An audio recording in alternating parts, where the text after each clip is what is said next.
the General Dynamics F-111 Aardvark. The word aardvark is Afrikaans for earth pig, with the ant-eating animal and the aircraft sharing a long nose.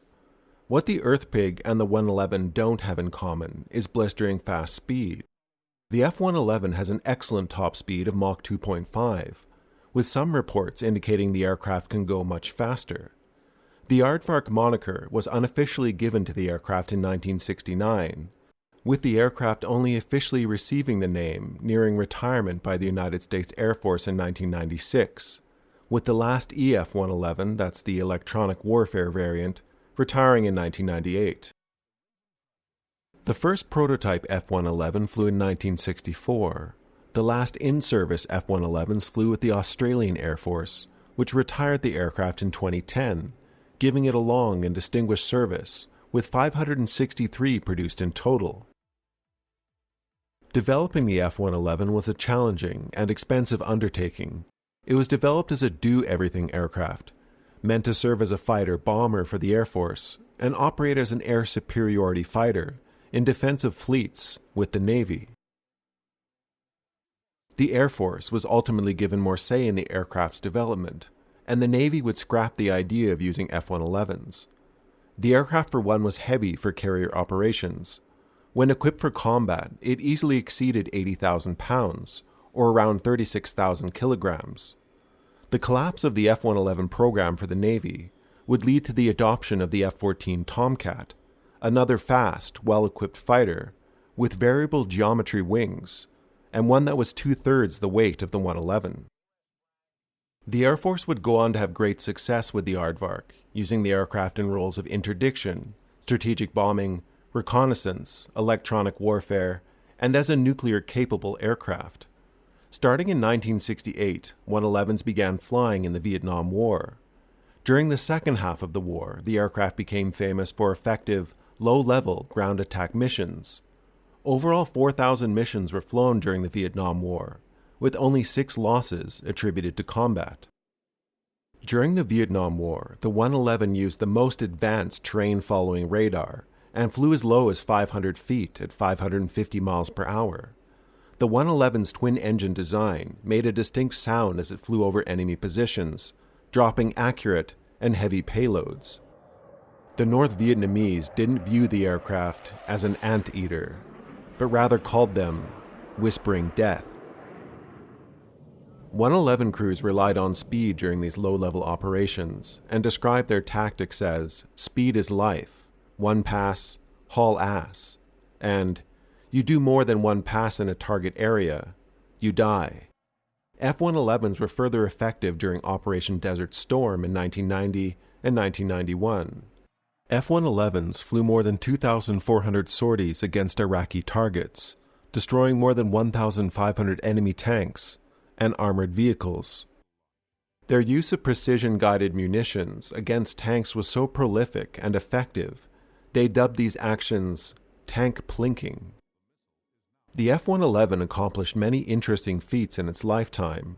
In 1986, 22 F-111s flew the longest fighter combat mission in history, at least at the time, from the United Kingdom to Libya, a round trip of 6,400 miles, or 10,300 kilometers.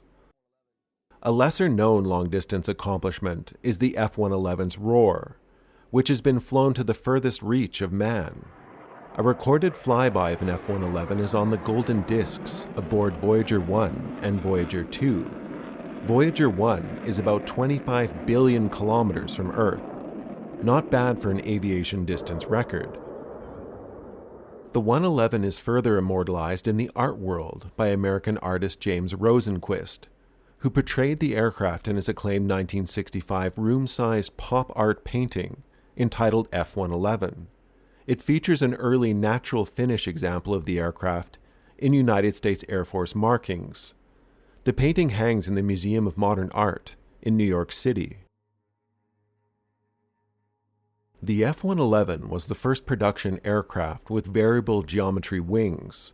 These wings offer some great advantages beyond just making the coolest of aircraft toys and models. The wings can be adjusted based on airspeed, swept back to form a delta wing, They are more aerodynamic. Swept forward, the aircraft is allowed lower landing and takeoff speeds, and enhanced maneuverability.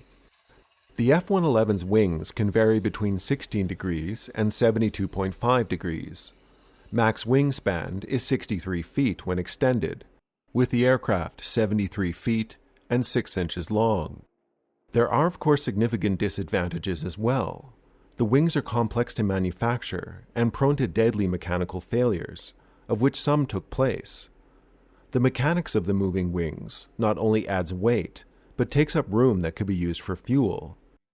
The moving wings make fixing payloads to wing-mounted pylons more complicated. The inner two pylons on the wings, for example, have to rotate along with the wings to keep any bombs in line with the aircraft. An F-111 could carry upwards to an impressive 30,000 pounds of munitions and fit a 20mm six-barreled cannon. However, fixed pylons could not be used with the wings in the fully swept position, so combat loads were much lighter. Fortunately, 111s feature an internal weapons bay as well. Today, variable geometry wings, though still viable, are less popular, due to not only the complexity of building and maintaining them, but that they complicate stealth on an aircraft. Despite issues associated with the complex wings and teething problems with the engines, which were of an afterburning turbofan design, new for production aircraft, the F-111 has one of the best safety records of any major military aircraft. Adding to crew survivability, the two men operating a 111 in a side-by-side configuration used an advanced escape module rather than an ejection seat. The module allows for ejection at greater speeds and altitudes. The module is self-righting, watertight, and has flotation provisions. Ejection of the module can be initiated by either crew member, should one be incapacitated. In one instance, an Australian F-111C decided to forego ejection after part of its landing gear broke away during takeoff.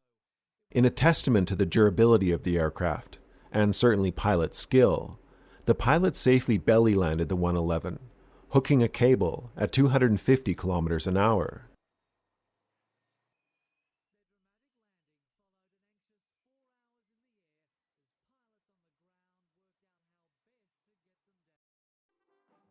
Alright, I'm Johnny, thanks for watching.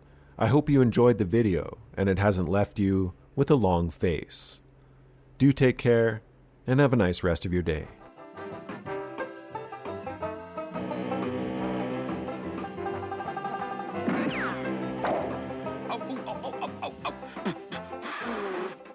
Anybody know a good tailor? I think I need a new tail.